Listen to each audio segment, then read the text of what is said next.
Ladies and gentlemen, welcome to the channel and welcome to my new save. This is TNA, the new era, and I am your host, LeggettGaming. Welcome along, welcome to the TNA's The New Era. As we all know, this is the new era of TNA, the Anthem Sports era. What better way to kick it off with a new save on TEW. TEW, if you don't know, is a wrestling simulator game where you are the booker. So, we're going to kick this off. Hopefully this will be a nice long save. Let's get this episode started, shall we? Okay, so in a pre-show bout, in a poor pre-show, Mike Bennett defeated Chessie Goddard in 6:01 by pinfall with a box office smash to a D plus 48. Just testing these two guys out, seeing what ratings they would get. Maria Kanellis did some good work at ringside. The colour commentary gave the ring match a boost. Mike Bennett scored a 56. Goddard's with a 25. Goddard's got an improvement on performance, and Bennett as well with that performance improvement. Dirt sheets, the main negatives there: Goddard for a negative crowd reaction, poor psychology, poor selling, poor portrayal of a babyface, and the announcing quality for experience. There was a change there. Maria Kanellis' gimmick is now changed. She's now an old school valet, and it got a initial rating of average. And in the other pre-show bout that had subpar wrestling and little heat, Grado and Tyrus defeated Marche Rocket and Rockstar Spud in 8:51 when Grado defeated Marche Rocket by pinfall with the wee boot.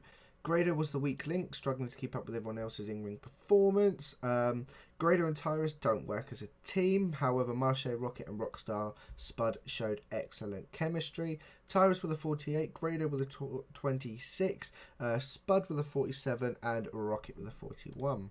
Marche Rocket improved in technical flying and performance skills. And from the dirt sheet, Grado was penalised for poor psychology, inconsistency, the tag team chemistry of Grado and Tyrus, and the announce team. And on to the opening segment. So, Josh Matthews, welcome back to TNA in 27, a new year and a new start with Anthem Entertainment. D'Angelo Dinero says, well, it feels great to be back, Josh. Anthem are here to make TNA great again.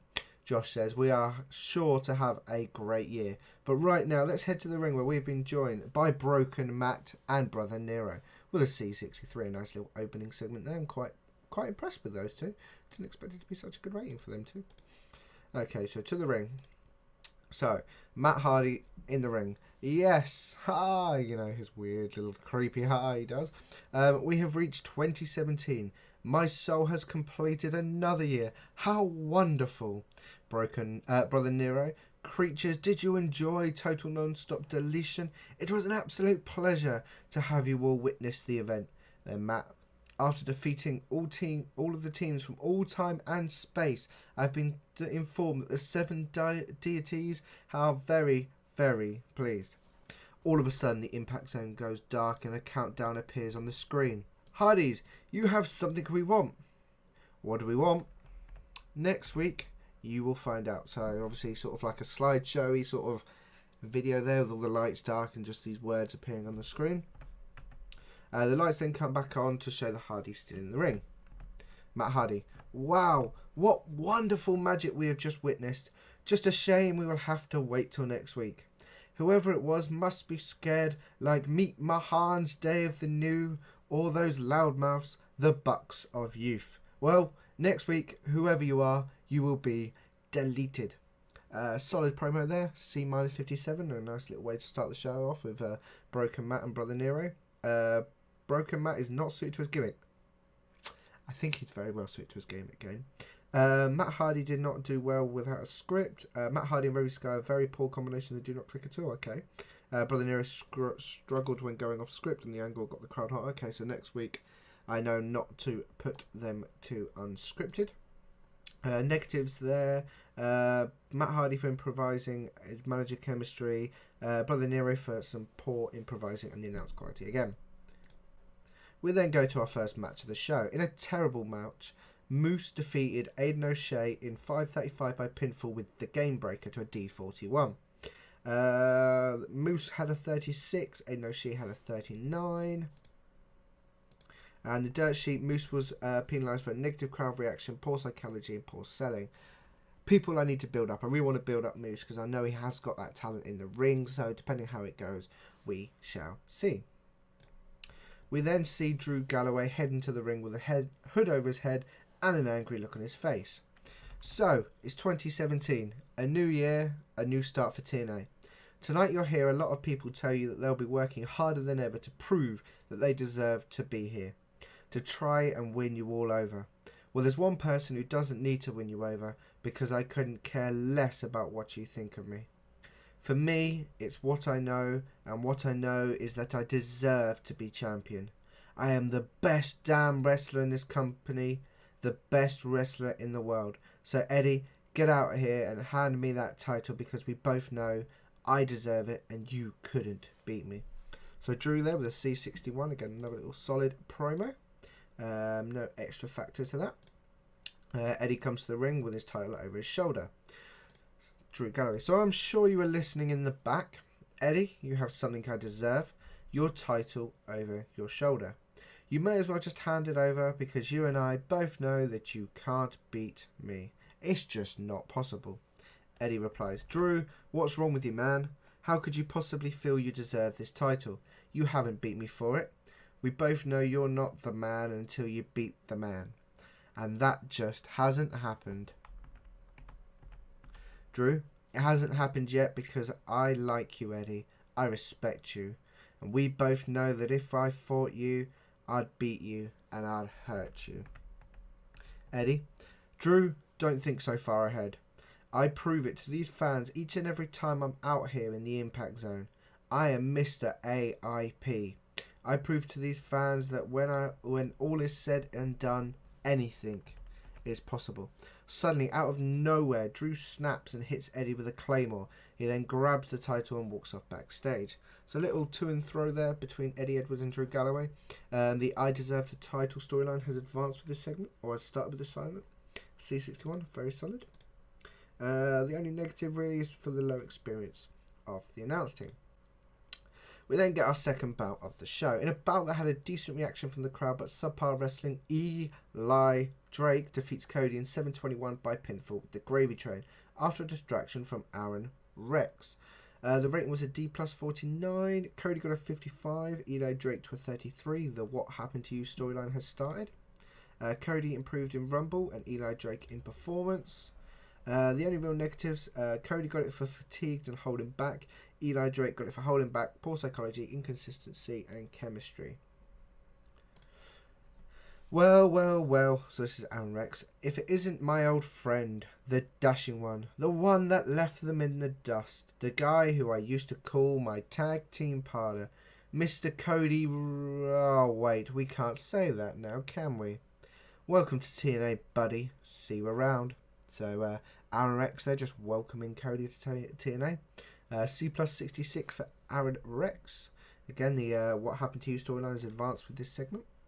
Cody improved in acting. The negatives was the low heat for this segment and for the low experience. Jeremy Borash is seen backstage chasing down Drew Galloway. Jeremy Borash. Drew, can I get a few quick words? Drew replies, what do you want, Jeremy? Jeremy. Drew, what was that all about? Why did you take the title when you haven't even won it yet? Drew, why did I take this? Why, Jeremy? Did you not hear me out there? I deserve this. I am the best damn wrestler in the world, and the best damn wrestler in the world deserves to be holding the most prestigious title in the world. What I did out there was send a message. Eddie, you can't beat me. Don't even try. A D plus 51 there, just a solid promo by Drew. Little backstage segment, just to carry on their storyline. Even though it hasn't actually advanced the story. Oh, it has. There we go. In a backstage segment, Grado is seen at the catering table filling his plate with food on offer. The Miracle Mike Bennett and his wife Maria Canales Bennett walk into shot and are seen smiling and laughing at Grado. Grado notices them laughing, throws down his plate and is seen walking off out of catering. A D41, just a little skit there just to show some tension between Grado and Mike Bennett. The Joker versus Miracle storyline is advanced with this segment. Grado got a bonus for high morale. We then have a fatal four-way X Division-y match, just to sort of start off the X Division stuff. In a bout that had subpar wrestling and little heat, DJZ defeated Braxton Sutter, Caleb Connolly and Mandrews in 9:38 when DJZ defeated Mandrews by pinfall with a surprise roll-up. DJZ makes defense number 1 of his X Division title to a D-40. So what we got? DJZ not suited to his gimmick. DJZ had a performance of 42. Sutter with a 31. Caleb Connolly with a 40. Mandrews with a 39. And the Skater versus DJ storyline has started.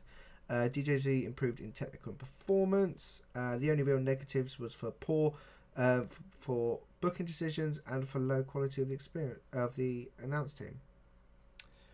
Why for booking decisions? That seems a bit odd. Let's quickly change the gimmick change of DJZ. He's now switched to a dude gimmick, which is below average. Not exactly what we want from DJZ.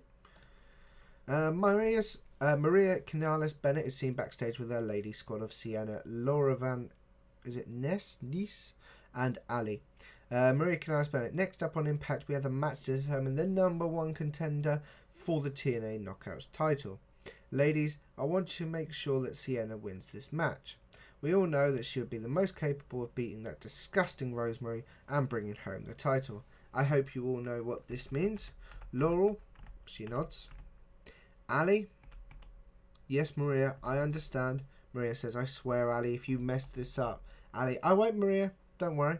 An E plus 32, not exactly a great one, but again, that's probably because most of the women in the Knockouts division are quite low in popularity and need to be built up. The announcing quality lifted it and the colour lifted it as well, which is not something you'll see often with TNA. Although their announcing quality was penalised for low experience. It being done to a hot crowd is good news though. Oh, by the way, I forgot to say, we are filming this at the Universal Sound Studio, Stage 21. This is where I want to host most of the tapings, just to sort of keep it with real life. And then in a terrible match, Gail Kim defeats Ali Jade, Laura Van Ness, Madison Raid and Sienna in 12:55 when Gail Kim defeated Ali by pinfall with inverted stomp facebreaker. In terms of in-ring work, Gail Kim was head and shoulders above everyone else, a D46. Not bad from the women.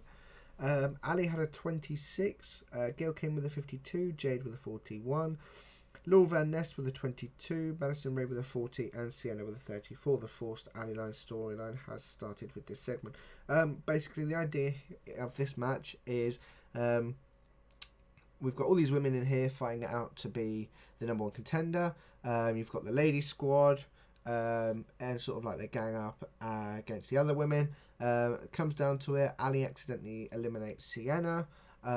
Which means the final 2 are Gail Kim and Ali, and as you can imagine, the pop for that would be pretty cool. The idea of Ali going for the women's for the Knockouts Championship. Sienna comes out, costs Ali, Gail Kim wins. The improvements: so Madison Rain improved in performance, Gail Kim in Rumble, Jade in performance, Sienna in technical and performance, Ali in Rumble and technical, and Laura Van Ness in performance. The dirt sheets, the negatives, that's what I'm going to focus on with the dirt sheets. The negatives of Ali for inconsistency, Gail Kim for inconsistency, Laura Van Ness for inconsistency and chemistry, and Sienna for a poor gimmick, and of course the announcing team. Eddie Edwards is seen backstage with Jeremy Borash. Jeremy Borash. Eddie, we've been told that Drew Galloway has already left the building with your title. Do you have anything to say about what happened earlier? Eddie Edwards says, I'll tell you exactly what happened earlier. Drew Galloway is clearly deluded. He seems to think he deserves the title. Correct me if I'm wrong, Jeremy, but to be the champion, you have to beat the champion. Therefore, next week I'm calling Drew out. I want my belt back, and I'll prove to everyone in the Impact Zone just why I am their champion. Solid little promo there from Eddie, just explaining. Next week we're going to have Eddie Edwards call out Drew, try and get his title back from him, because Drew's walked off with his title. A C minus 53, very solid there for Eddie. Very impressed with him so far. And then in a poor match, the Broken Hearties defeat the Helms Dynasty in 7:04 when Brother Nero defeats Trevor Lee by pinfall, the Twist and Fate and Swanton Bomb combo. Broken Matt Hardy is not suited to his gimmick, and obviously the Matt Hardy and Rebby High are a very poor combination. They don't click at all. Shane Helms did some good work backstage. The Hardys have great chemistry. Matt Hardy shone in the match and got an in-ring performance of 73. Brother Nero with a 69, and then Andrew Everett with a 21 and Trevor Lee with a 24. Andrew Everett, Trevor Lee, people that have potential if I can build them up and get them over. But I just wanted to sort of put the Hardys over as a sort of dominant tag team so that next week, when we see who that surprise is and who's going to attack them, gives us a bit of an idea, and the Hardys are quite over. So, C61 there, good little match though. I'm sure if Rebby Sky wasn't in it, it would be a bit higher. Andrew Everett improved in technical and Trevor Lee in Rumble. The negatives, Matt Hardy for drinking affecting his performance, manager chemistry and declining physical ability. Trevor Lee for psychology, trying to go all out, not dealing with the pressure of going all out, inconsistency. Andrew Everett for basically the same things. EC3 is seen walking to the ring with a microphone. He says, 2016 is over. It was an interesting year for EC3. Championship reigns, championship defeats, highs and lows. 2017 is here now and we're already off to a great start. Aunt Dixie is gone. The cancer of TNA has been removed. Sorry, Auntie. 2017 will be the year of another Carter. Ethan. Let's get this year off to a bang. Very good promo there from Ethan with an B-71. Very, very solid work there from EC3. No real other factors affecting it. In a decent match, EC3 defeats Abyss in 12:44 by pinfall with the Sweet Meat Sizzler. That was your main event of the evening. B-71, a very good match by these two. Just sort of wanted to put EC3 over, give him a bit of momentum. EC3 is not suited to his gimmick, but got the crowd buzzing. EC3 with an in-ring performance of 63. Abyss with an in-ring performance of 63 as well. Abyss improved in technical skills. The negatives, EC3 for the pressure of going all out, stamina and chemistry. Abyss for inconsistency and stamina. And then to finish the show off, after the match, EC3 is seen in the ring celebrating when all of a sudden, out of nowhere, comes Lashley. Lashley sneaks into the ring behind EC3. EC3 turns around and Lashley hits him with a spear. Ethan is out cold. The camera fades out with a shot of Lashley in the ring smiling about what he's just done to EC3. The Ass Kicker versus the Destroyer storyline has started with this segment, C63. So just sort of starting off the story between those two. And we end the show here. C61. Okay, not a bad rating. Obviously, there's not enough interesting storylines going on. That'll build up in the coming episodes. So we'll end that first episode here. So guys, if you have enjoyed, please don't forget to like, comment, subscribe. Look after yourselves, look after someone else. And guys, see you next time.